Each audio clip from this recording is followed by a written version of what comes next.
E o próximo painel abordará sobre tokenização imobiliária, transformando o mercado de real estate. Eu convido ao palco Hugo Pierre, CEO na Growth Tech. Uma salva de palmas. Jonathan Derigdarsi, cofundador da NetSpaces.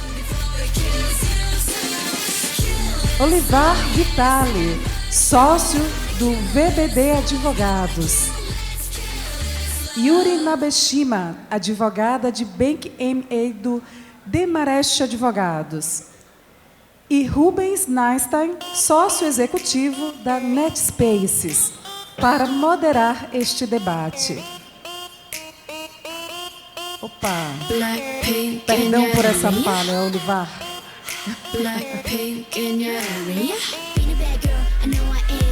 Vamos lá? Tudo certo?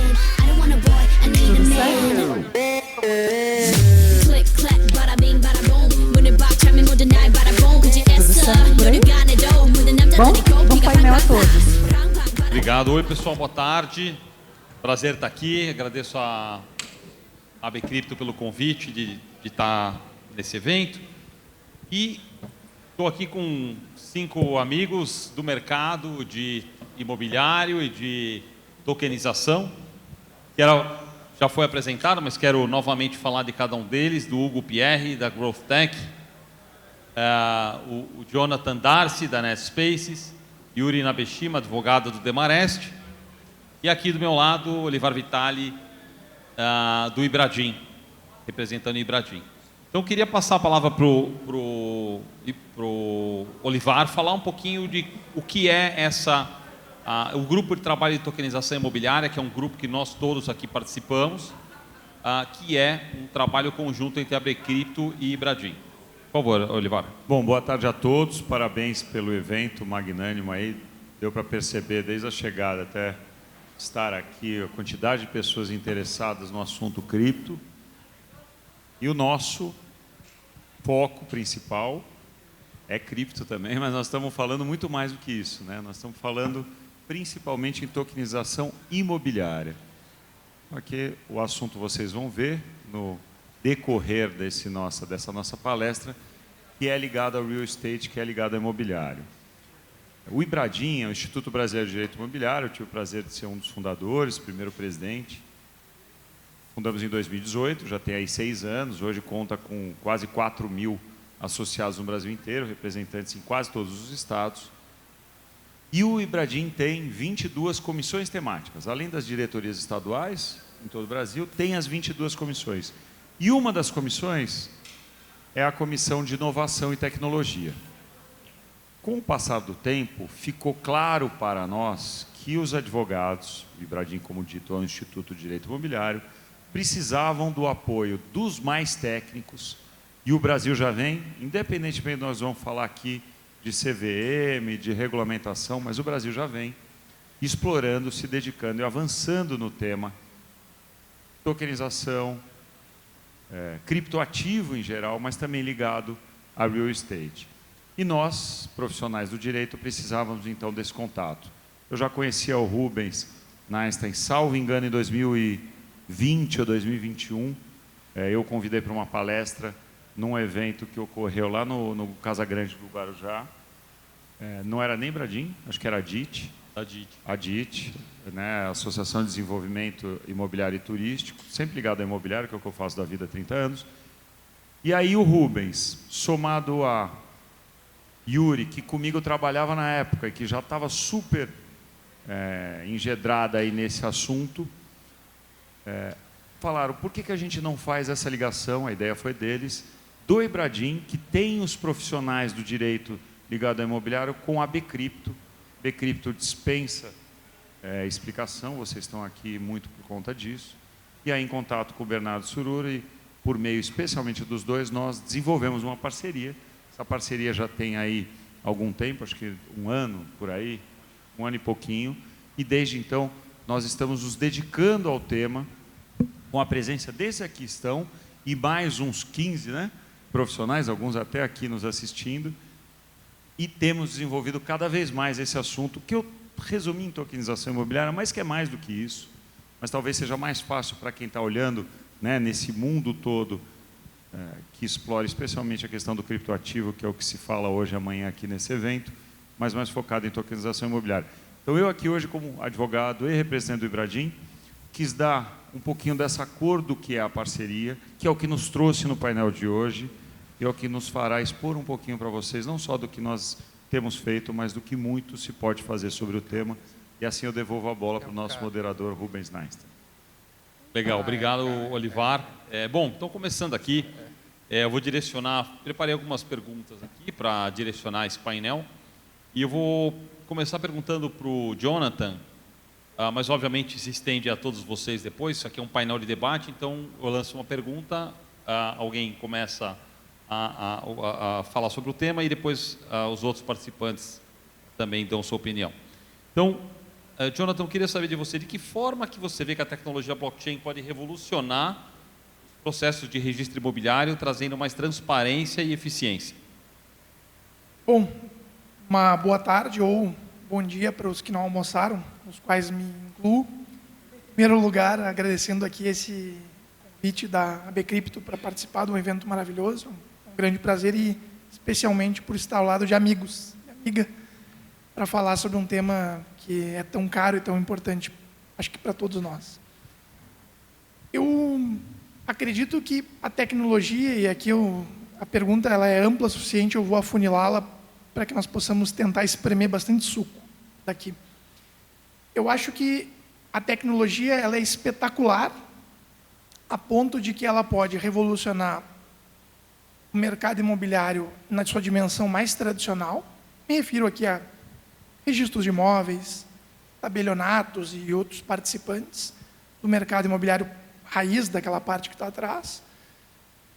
As conexões, mercado de capitais, quando eu tenho fundos imobiliários, eu tenho letras, eu tenho, né, todo tipo de instrumentos de mercado de capitais ligados ao mercado imobiliário. Eu tenho instrumentos externos, posse, enfim, é super genérico. Mas eu venho, aos poucos, acreditando que a contribuição imediata maior da blockchain é de possibilitar a criação de espaços contidos de transação imobiliária. O que eu quero dizer com isso? Quando a gente pensa na tecnologia, a gente faz a conta de, bom, a tecnologia ela vai voltar para baixo, volta lá no registro de imóveis, e o registro de imóveis passa a operar em blockchain, e a gente consegue extrapolar um pouco disso. E eu acho que esse é o fim da história.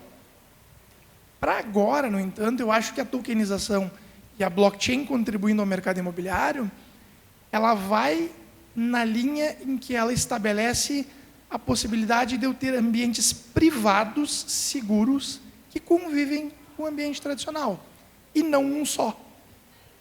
Vários ambientes. Eu tenho um ambiente organizado por um grupo de empresas A, que interoperam e transacionam tipos de transação ABC. Eu tenho um outro grupo, eu tenho outra empresa, e assim por diante. E desses espaços privados, a gente começa a extrair insights, aprendizados, e volta para aquele espaço genérico, aberto, com aquilo que se pode contribuir a ele. Fazendo aqui uma analogia, é mais ou menos o que ocorre em blockchain com Layer 1, Layer 2, Layer 3. Eu tenho uma layer embaixo, que se estabelece com uma determinada estrutura, essa estrutura ela tem condições, às vezes é um pouco mais pesada, e aí eu preciso de alguma coisa mais veloz, eu preciso de algum caso de uso. O que eu faço? Crio um outro layer. Esse layer existe, etc. Aprende e volta para o layer 0 ou layer 1. Então, são duas dimensões. Eu acho que existem aprendizados que a gente pode levar lá para a raiz do mercado imobiliário, mas, por hora, eu acredito que o maior aprendizado é todos, ou os que puderem trabalharem para a criação de ambientes privados em que a gente consegue otimizar, criar valor e aí interoperar com esse ambiente tradicional. Legal, Jonathan. Yuri, queria ouvir um pouquinho de você, também a tua visão sobre... a Yuri, mais do lado da Liga da Justiça, aqui agora, né? Advogada. Como é que você vê a tokenização imobiliária evoluindo dentro do mercado brasileiro imobiliário.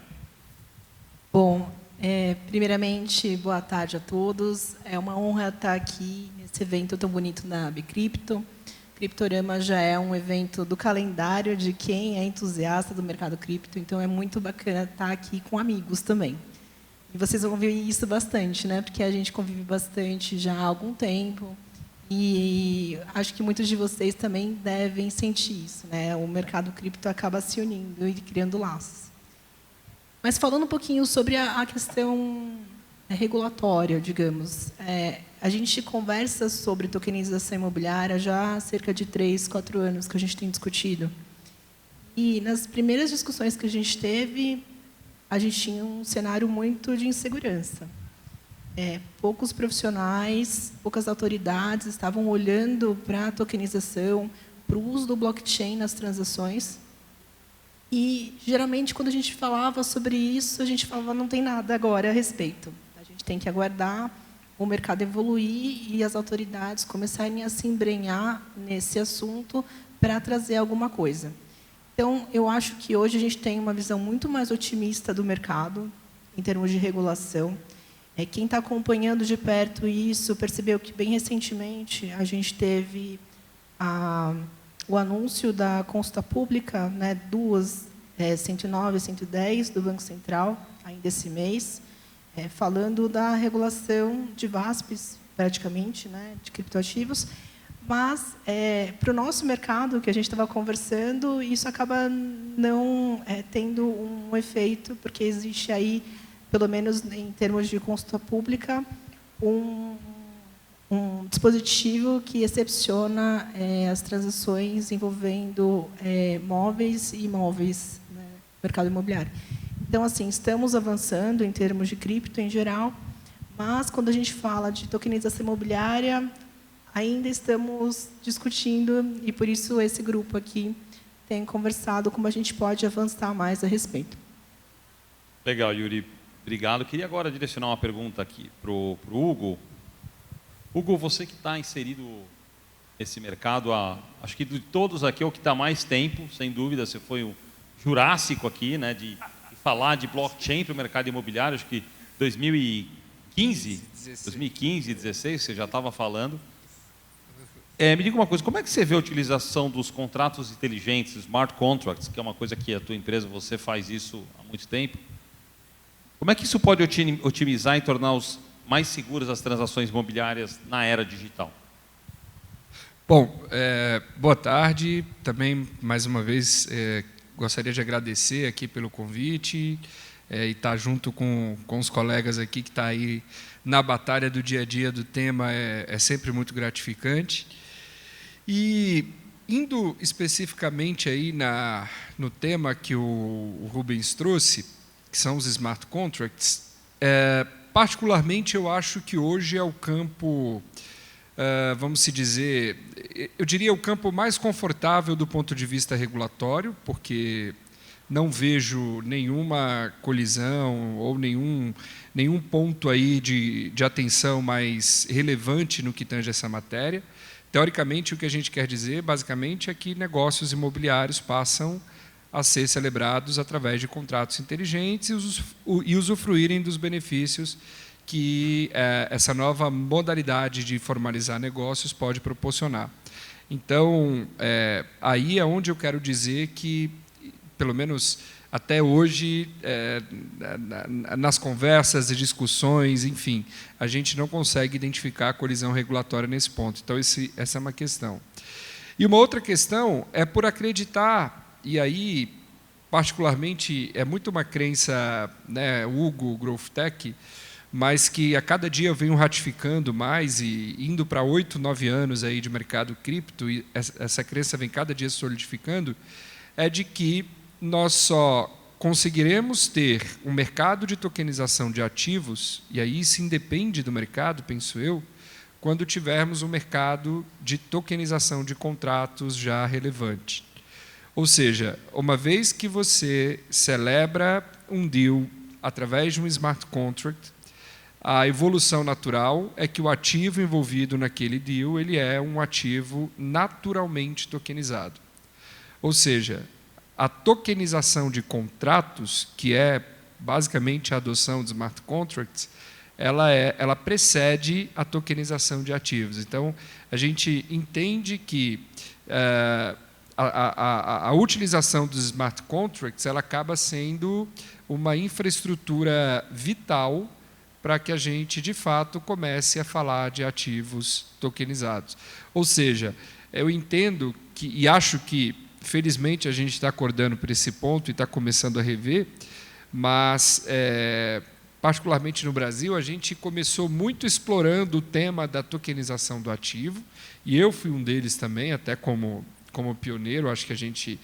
Pioneiro e dentro de uma matéria nova, dentro de um tema de inovação, é normal que a gente talvez comece pelos caminhos não melhores, mas, no decorrer do tempo, vim entendendo que essa discussão da tokenização de contratos ela era muito mais urgente e muito mais necessária para que a gente começasse a falar de tokenização de ativos. Então, hoje já vejo algumas iniciativas e alguns projetos no mercado que estão estruturando os seus tokens de ativos baseados nos contratos inteligentes de fato, que celebram os negócios que originam aqueles ativos.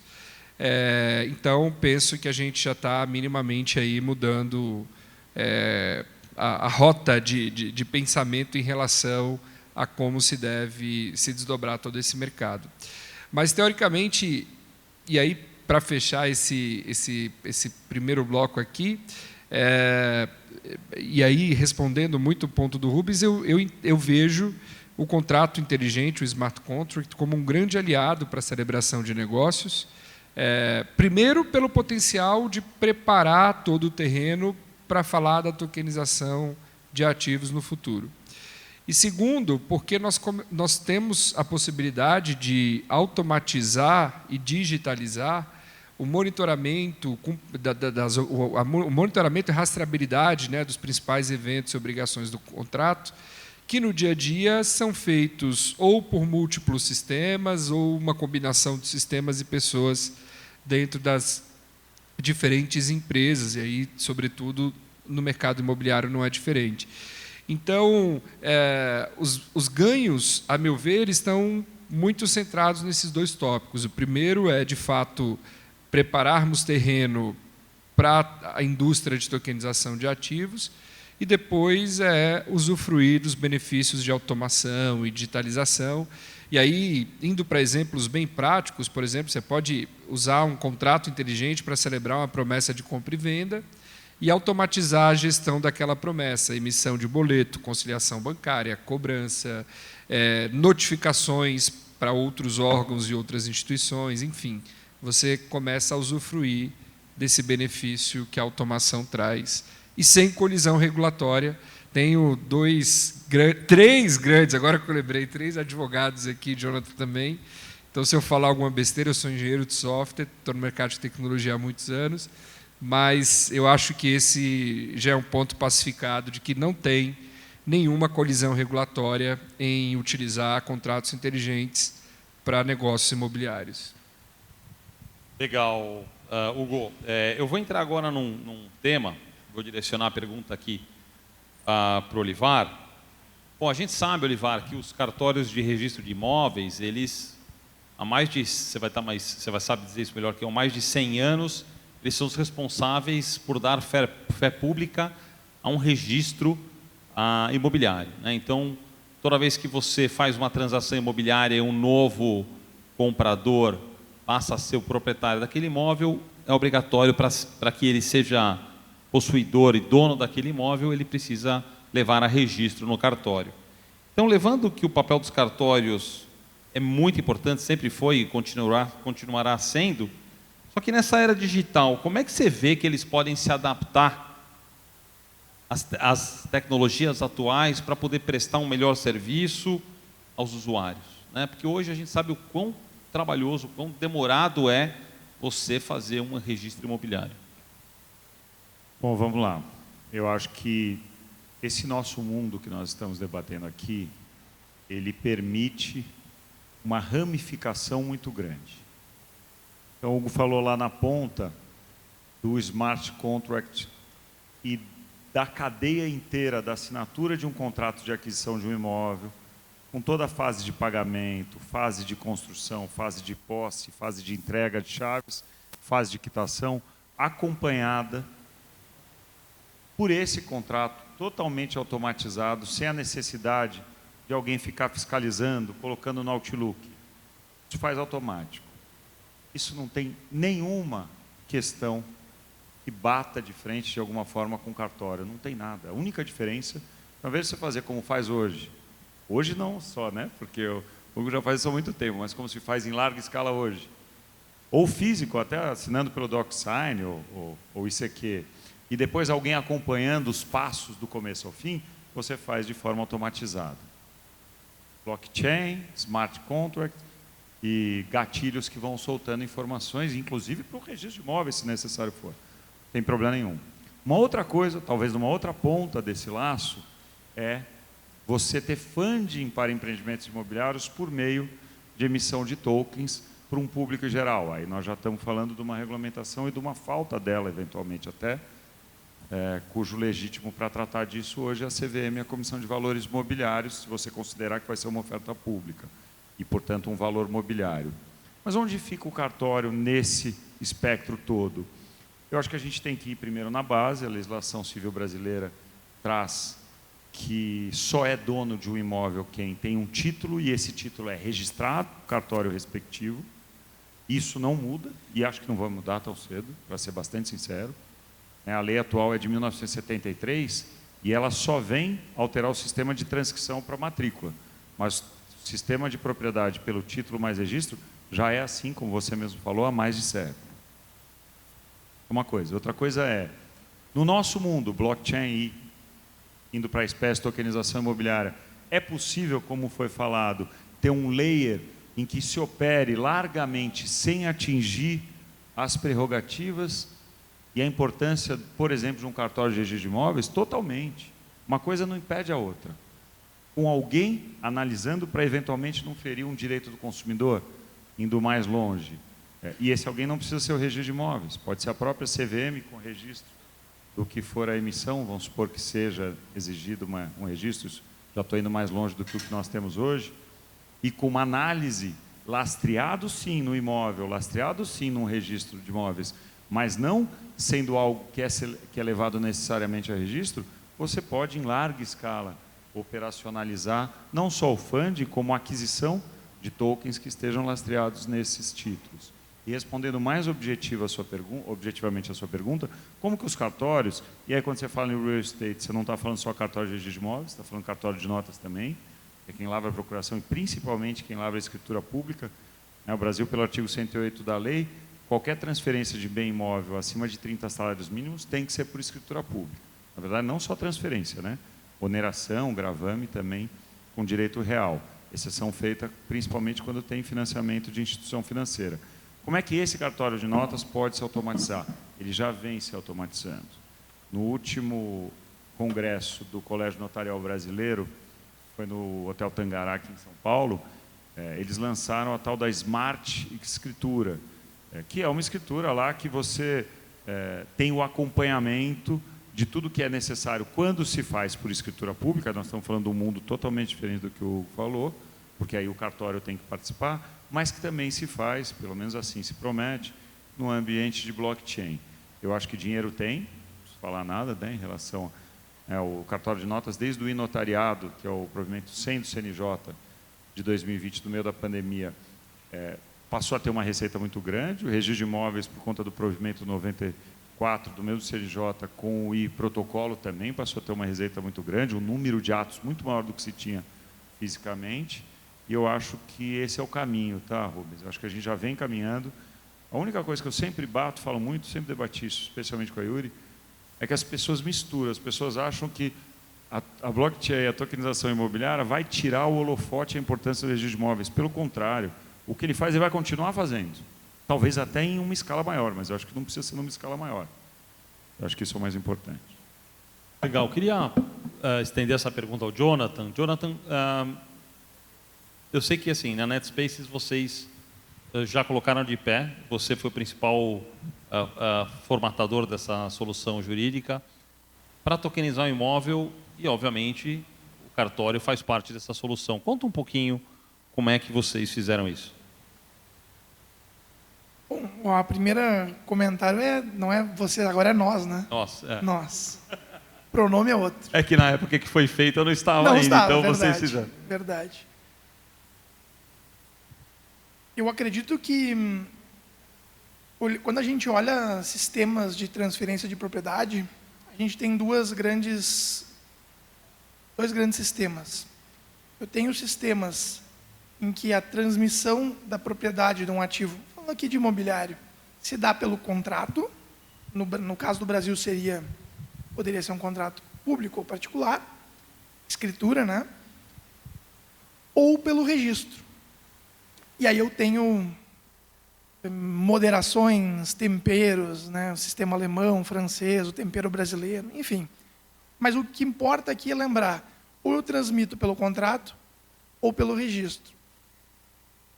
Quando a gente olha numa dimensão de facilidade social, os sistemas que são de transmissão pelo contrato, eles são mais ágeis, mas eles carregam problemas. Problemas geralmente se dão numa dimensão de que eu passo a não ter um local como referência central para saber quem é um proprietário de um ativo, de um imóvel. E assim, a gente olha Estados Unidos. Estados Unidos, a transmissão é pelo contrato e o dinheiro que se gasta em seguros, diligências é absurdo. Então, o incremento de ferramentas tecnológicas, ele começa a direcionar a uma escolha social na direção de um sistema de registro de imóveis. E confere mais segurança jurídica, ele confere mais direcionamento. Por que eu estou fazendo essa introdução aqui? Porque, não, na minha opinião, as melhores soluções de tokenização, e importante entenderem, não existe uma só. É um momento em que as empresas criam as suas soluções, o mercado avalia, critica, mas as melhores soluções são aquelas que criam algum tipo de relação matrícula-blockchain, blockchain-matrícula. Para quem entende de tecnologia, sabe que código aceita qualquer coisa. Então é muito fácil você subir um ativo em blockchain, algum contrato, um smart contract, e aí você coloca o que você quiser lá dentro. E isso não necessariamente tem efeitos no mundo real. Então, quando a gente olhou para o problema como NetSpaces, nós entendíamos e ainda entendemos que a utilização da matrícula como um instrumento de tokenização se dá para que nós tenhamos um elo público entre o ambiente público registral e o ambiente privado transacional, demonstrando que não está em outro lugar aquele imóvel, senão naquele ambiente privado transacional. É assim que a gente, de certo modo não, assim que nós apostamos as nossas fichas na criação de ambiente privado. O que nós estamos dizendo como NetSpaces?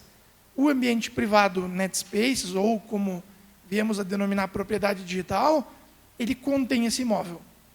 E ele contém esse imóvel por aquele token que está referenciado a ele na matrícula. É claro, ninguém está dizendo aqui, nunca se disse que isso é transmissão de propriedade. Seria, como advogado aqui, eu seria apedrejado se eu dissesse isso em qualquer evento. Nunca dissemos, nem eu, nem a empresa, jamais. Mas o que a matrícula proporciona é um elo público. E esse elo público é importante. Porque em blockchain se fala muito de tecnologia como instrumento de se evitar double spending. Na matrícula é isso, é sobre se evitar double spending no registro de imóveis e garantir que se mostre que ele está num ambiente privado de transação. Ô, Rubens, eu vou só pegar uma caroninha nessa discussão, porque a gente teve um trabalho muito relevante com os cartórios, criamos uma rede de cartórios no blockchain, em parceria com a IBM, assim, um projeto muito exitoso, fizemos inúmeros cases. E, assim, particularmente, eu nunca acreditei no blockchain com um potencial de desintermediação integral das relações. Assim. Então, se hoje formos dar um Google aí no que é blockchain, talvez a primeira coisa que apareça seja algo do tipo, algo que vai desintermediar, que vai acabar com todo mundo. Nunca acreditei nisso piamente. Mas sempre acreditei minimamente num reposicionamento de papéis. Então, não dá para a gente estar num novo modus operandi se baseando em processos e procedimentos que não têm ali nenhuma sinergia com esses novos modus operandi. Então, acho que um ponto... e aí, assim, acho que fica uma provocação e, ao mesmo tempo, um ponto para a gente amadurecer enquanto sociedade, que é a tecnologia, e aí não é só o blockchain, acho que a história da inovação nos mostra isso. A partir do momento que ela muda a vida das pessoas, obviamente, positivamente falando, ela vai encontrando o seu caminho de se instalar, né? E aí, a gente tem exemplos, parecem clichês, mas são exemplos palpáveis de ser entendidos. Teve toda uma discussão de Uber versus táxis, aplicativo de comida versus as entidades dos motoboys, enfim, tivemos aí. Mas, a partir do momento em que a sociedade vê benefícios e passa a se utilizar daqueles benefícios em larga escala, encontra-se uma forma para que aquele novos modus operandi se estabeleça. No que tange aos cartórios, eu vejo, sim, um movimento de digitalização, mas eu tenho, e aí vou falar pelas experiências que tivemos, hoje eu tenho uma certa dificuldade de entender a necessidade de um reposicionamento de papéis. Eu vejo muito mais uma tentativa de utilizar a tecnologia num caminho que tente mostrar que a tecnologia por si só não é suficiente, do que num caminho de somar esforços e ir juntos. E eu acho que esse é um movimento bem perigoso. Assim, particularmente, eu trabalhei muito, e aí o meu background profissional, eu venho da indústria de BPO financeiro, trabalhei em companhias líderes mundiais nisso, e me lembro muito bem do movimento aí dos órgãos de proteção ao crédito, Serasa, SPC e etc., versus cartórios de protesto, ali no início dos anos 2000, 2004, 2005. Quando esses órgãos chegaram com novos modus operandi, mudaram basicamente a forma como se protestava um título, teoricamente via cartórios. E durante muito tempo a discussão foi... mas isso não para de pé, porque tem a legislação e tem não sei o quê, não sei o quê. E aí as pesquisas mais recentes, eu não vou nem nas mais antigas, porque elas são assustadoras, mas as mais recentes indicam que quando se fala em órgão de proteção ao crédito, nós não só pronunciamos o nome da empresa, do que, além do nome da empresa que faz, eu sempre vou puxar o Serasa de fulano, o SPC, e aí eu não estou fazendo nenhuma propaganda aqui, nada disso. Mas é o velho conceito de se ter ali a impregnação do benefício que extrapola a utilidade para a sociedade, né, e vai para a marca como um todo. E a gente viu uma redução abrupta do número de serventias com a prerrogativa de protesto, e eu acho que isso é mais um caso de que, quando a sociedade vê benefício na tecnologia, ela procura encontrar formas da tecnologia caber. Então, eu acho que no que tange aos imóveis, e aí é uma área que eu realmente não me arrisco a tocar, porque, de novo, eu sou um profissional de tecnologia, mas eu acho que a gente tem aí a mesma situação.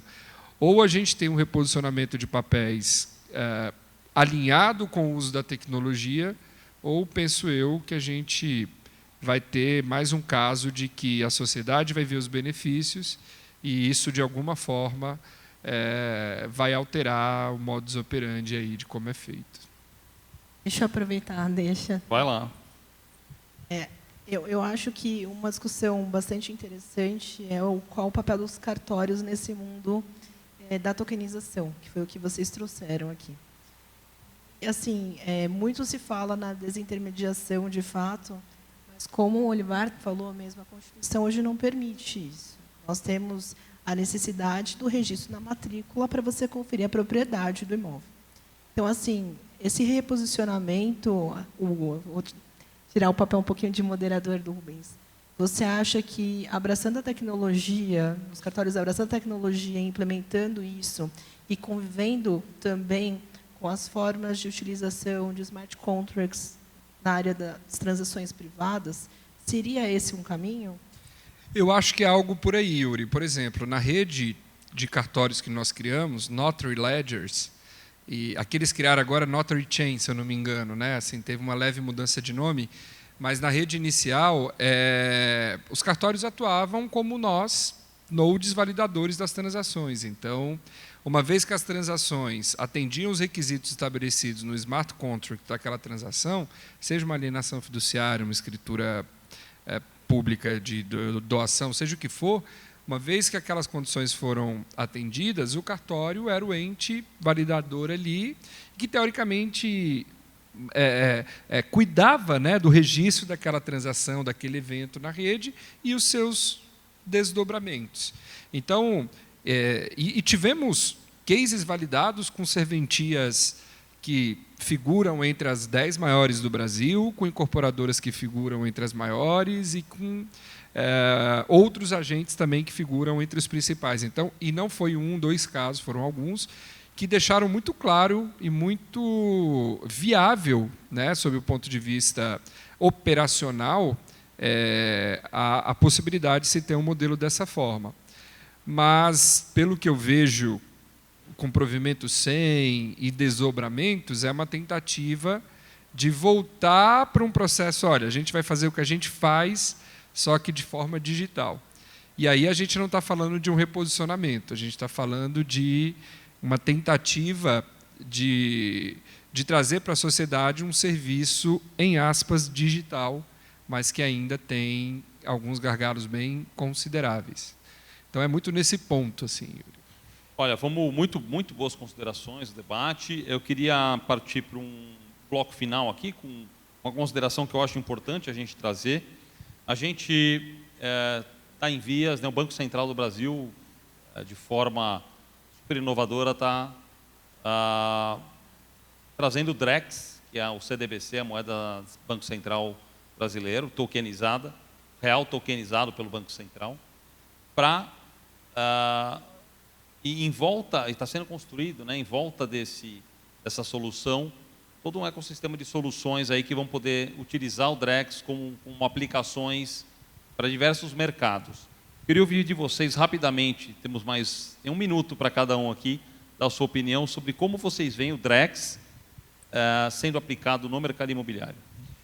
Eu vejo o DREX como uma grande plataforma de smart contracts. Eu não vejo o DREX como um dinheiro programável, como se coloca. O dinheiro programável é uma consequência do smart contract. Então, eu vejo o DREX, mais uma vez, mostrando que o caminho para a gente chegar na tokenização do dinheiro, de qualquer ativo, começa com a tokenização do contrato, começa com a utilização do smart contract. Então, eu vejo... um projeto bem interessante, basicamente por essa... eu vejo solidez aí de conceitos da tecnologia com o mundo real.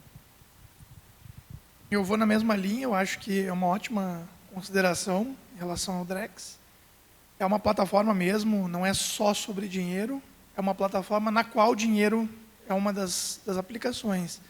E aí, se nós caminharmos para um mercado imobiliário que usa blockchains, que tem ambientes transacionais com blockchain, a gente começa a falar de interoperabilidade, se não estivermos falando do mercado imobiliário dentro do DREX, que também é uma possibilidade. Acho que, como sociedade, nós deveríamos tentar, na medida do possível, conviver com várias soluções, não só DREX, não só fora, mas DREX e fora, para aprendermos como fazer funcionar. Porque, se é verdade que a tecnologia agrega muito valor, e ela agrega, socialmente, coisas como imóvel, a gente tem que adotar um... Vejam, que coisa louca, um cara de tecnologia falando. Mas um pouquinho de cautela para ter certeza de que a gente já não sai no dia seguinte fazendo viradas de chave, etc.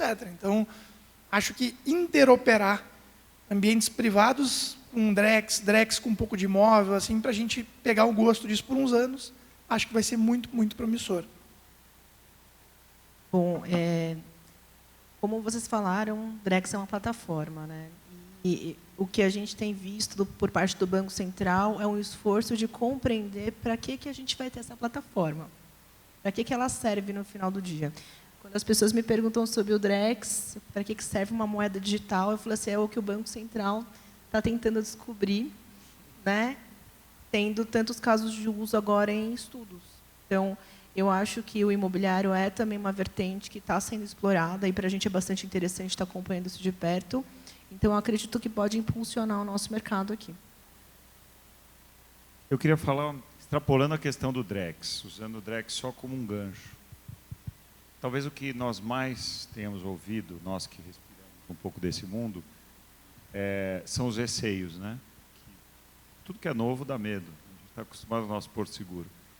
Isso é muito novo para muita gente. Para nós menos, para alguns menos ainda. Eu trabalho com direito imobiliário, com mercado imobiliário, portanto, desde 94, quando eu comecei a trabalhar. Hoje, algumas empresas do mercado imobiliário já captam dinheiro. Pessoa física, antes mesmo de adquirir o terreno para desenvolver um empreendimento imobiliário. Pessoas ficam amarradas numa, sei lá, sociedade em conta de participação, muitas vezes, um contrato que, roupagem de sociedade, mas é um contrato de investimento. E aí esse terreno que é comprado em nome de uma empresa específica, tem o projeto desenvolvido e as unidades são vendidas para terceiros. Então, não tem nenhuma garantia para quem colocou esse dinheiro, a não ser a pessoal de quem está desenvolvendo. Uma expectativa de resultado futuro. Isso para dar um exemplo. Se você consegue fazer tudo isso no ambiente da blockchain, que é o ambiente mais seguro que nós temos, um lastro que não se apaga, nem se altera, qualificando esse investidor, a gente vai sair de um ambiente inseguro para um ambiente seguro. Só para dar um exemplo. Um de vários. Vai comprar um imóvel, o imóvel custa 300, 500, 1 milhão de reais. Você consegue fracionar para um sujeito com 2 mil, 1.500 reais, ter um pedacinho daquele imóvel. Se for um imóvel para renda, vai trazer para ele um resultado. Do mesmo jeito que ele consegue, colocando dinheiro no CDB, com a diferença que tem um lastro imobiliário, que é mais seguro do que o banco que emite a CDB, muitas vezes. Para dar pequenos exemplos do quanto ninguém está inventando a roda, muito menos está querendo sair de um ambiente seguro para um ambiente inseguro. O Drex é mais um movimento para trazer mais segurança. Eu não tenho nem carteira, gente. Talvez fosse um problema a criação de um ambiente de Drex, um pagamento tudo em dinheiro na padaria como era nos anos 70, 80. Nós já não temos um relacionamento com moeda do jeito que tivemos numa outra época. Isso tende a trazer mais segurança e não insegurança. Alô, alô? Incrível, pessoal. Foi muito bom. Agradeço a cada um de vocês aqui pela colaboração. Eu sei que daria para a gente ficar aqui mais 40 minutos, 1 hora pelo menos falando. Agradeço a participação de todos também. Pena que a gente não tem espaço para perguntas agora. Obrigado a todos. Obrigado a cada um de vocês. É isso aí. Valeu, pessoal. Terão perguntas? Alguém na plateia gostaria de fazer alguma pergunta aos painelistas? Só um minuto. Dá tempo? Então tá bom. Ótimo, que bom. Já que tivemos... Se quem controla o tempo falou que pode fazer, então quem sou eu para falar que não? Pois né? é. Então vamos lá. Eu vou direcionar o Olivar e deixo o Rubens quem quiser e sentir confortável. Como um operador, né, da área de crédito imobiliário, eu vejo várias iniciativas muito valorosas, né?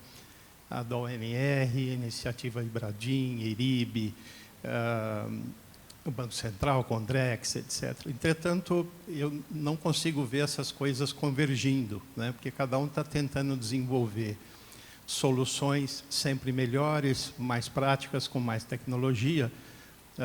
E aí vejo uma declaração, por exemplo, do Fábio, né, do Banco Central, que deve estar aqui embaixo agora, dizendo, quem sabe lá no Drex a ONR poderia operar um nó, o Sinatran operar um outro nó, e isso tudo acabar convergindo para uma plataforma única. E eu gostaria de saber se essa é a opinião que vocês compartilham ou se vocês veem sistemas mais independentes que lá na frente, quem sabe, podem se unir. Quer falar? Quer que eu comece? Eu acho que nós estamos numa tendência de união de sistemas, em geral. O NR nasceu na Lei 13.465/17, não tem nem 10 anos, Operador Nacional de Registros. O SERP, que é o Sistema Eletrônico de Registros Públicos, surgiu na 14352 em 2022. Nós estamos caminhando. Se você pensar em registro, nós estamos falando eletrônico, a primeira vez que registro eletrônico foi para a norma, para a lei, foi na Lei 11.977 de 2009, com a criação do Minha Casa Minha Vida, que também faz só 15 anos. Acho que é natural essa aceleração, é natural essa nossa ansiedade quando você já vê de pé. Né? Eu sou do tempo que certidão de matrícula de imóvel, eu punha minha barriga no balcão. Hoje você aperta um botão por meio do sistema da ARISP, Associação de Registradores de São Paulo, que já extrapolou São Paulo, na hora você já tem a certidão, que não é a certidão que você precisa para a escritura, mas que já te traz todas as informações do imóvel. Eu sou um otimista, sei que tem muito investimento nesse mundo. Mas hoje cedo, por acaso, eu estava com Flausilino Araújo e com Sérgio Jacomindo, 2 registradores que mais investiram nisso, mentalmente e financeiramente. Eu acho que sim, que nós estamos convergindo, e eu acho que em pouco tempo o Drex vai ajudar. Tudo tem os dois santos, né? Cobre os dois, você não consegue cobrir a cabeça e o pé. Por um lado isso é maravilhoso, porque dá acesso rápido de uma vez. Por outro lado também 100% das informações estarão no controle de poucos. Temos que tomar um cuidado com isso. Eu acho que esse tema é bem... Eu acho que o caminho é esse, e a gente mostrou essa viabilidade com o Notary Ledgers. Então, só que na época não tinha o ANR no início dos projetos pilotos. Como o Olivar colocou, a ANR é bem nova, assim, a regulação toda. Mas o cartório de registro de imóveis competente era o nó responsável por validar a transação na rede, e era o nó responsável até pelo desenvolvimento não tecnológico, mas intelectual da regra de negócio que alimentava aquele smart contract. Então, eu vejo que esse é um caminho extremamente viável, assim. Não só o NR, mas até possivelmente o e-notariado ser um node no que tange as práticas notariais. Eu acho que esse é um caminho bem interessante, sim. Acho que é por aí. Encerraram as perguntas? Mais alguém tem interesse?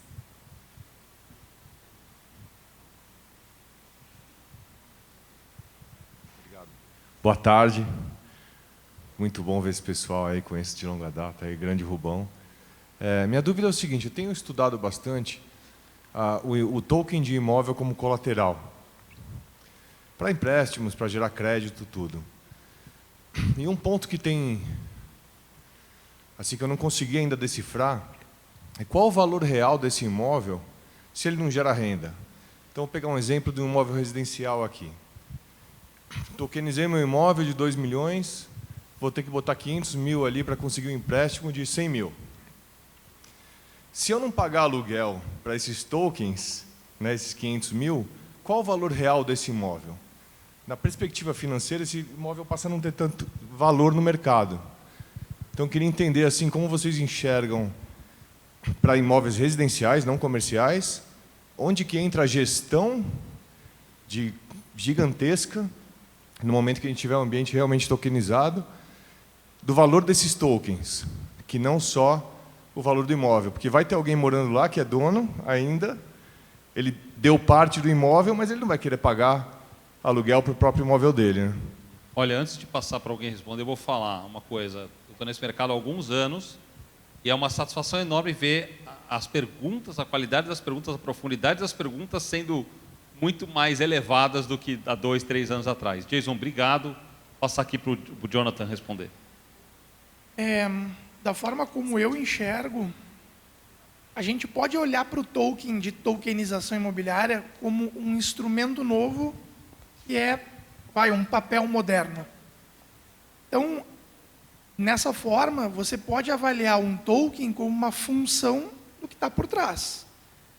Aí, para tudo que nós falamos aqui sobre tokenização, e volta a pergunta para o mercado imobiliário tradicional.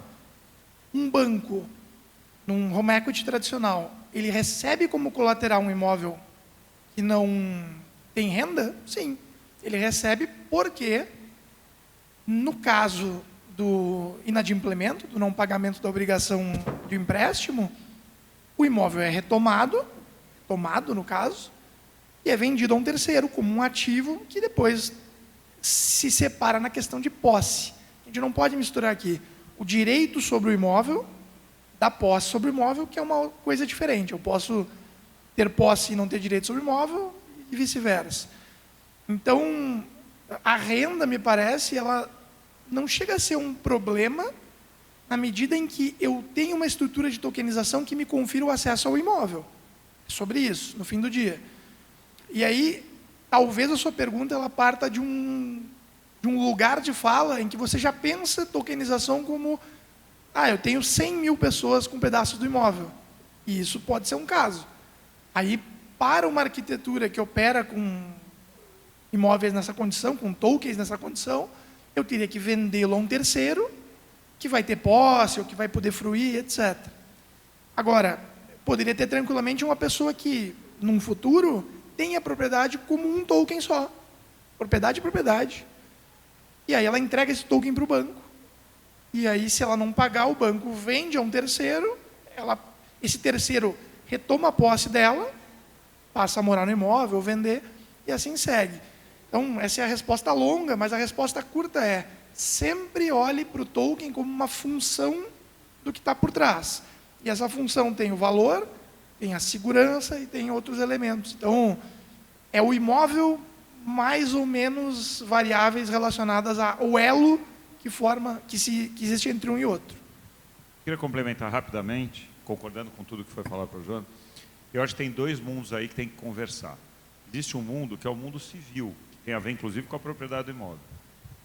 É um colateral porque aquele imóvel que vai te dar garantia para aquele funding. Se for, tem dois tipos de garantia principais, a pessoal e a real. Se você está amarrado no token, você não tem a real. A garantia real é só no registro de imóveis. Você teria que ter alguma coisa ali levado para o registro de imóveis que não faz sentido quando você está com o token lastreando. E aí você vai ter um mecanismo de execução para aquilo te trazer alguma garantia que tem que estar previsto no prospecto, tem que estar previsto em algum lugar quando você for assinar aquele smart contract. Porque se você precisar daquele colateral, tem que ter um meio de execução. É isso, acho que tem a ver com o que você está contratando. Não é porque é smart contract, porque aquilo vai te gerar um token, que não tem uma relação jurídica, uma execução daquela relação jurídica. Continuam sendo duas partes negociando num contrato bilateral. Faz sentido. Acho que é isso, né? É isso. Tá Respondido? bom. Pessoal, obrigado. Bom evento a todos. Obrigado, pessoal, mais uma vez. Foi ótimo. Valeu. Muito obrigada a cada um dos painelistas que estiveram aqui presentes.